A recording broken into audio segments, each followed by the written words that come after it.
Hi, and welcome back. I'm Dr. Amy Novotny, and we've been having fun on stairs lately, so we're going to continue with another exercise, but this is more for relaxation and recovery. This is something that you can do if you have a step stool, but I also like to use stairs because they're a great tool for helping us relax. Now, if I sit on a stair, I can put my feet up close to me. My knees are together, and I'm gonna separate out my feet a little bit. And what this does is it gets my back to round out. And in this position, I can have my knees together and I can wrap my arms around my knees and curl up in a ball and allow my back and butt to relax.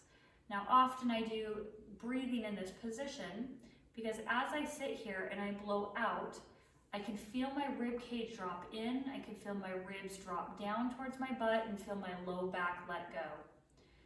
This is a great recovery position for people who have knee injuries, back injuries, or whoever is active. This is a great recovery position to sit here for 5 minutes or so to allow your body to relax.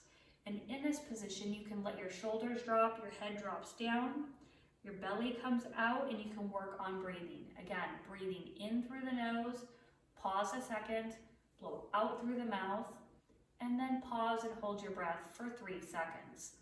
This allows us to neutralize our whole body, turn our back muscles off. It's great for runners, it's great for people on their feet all day.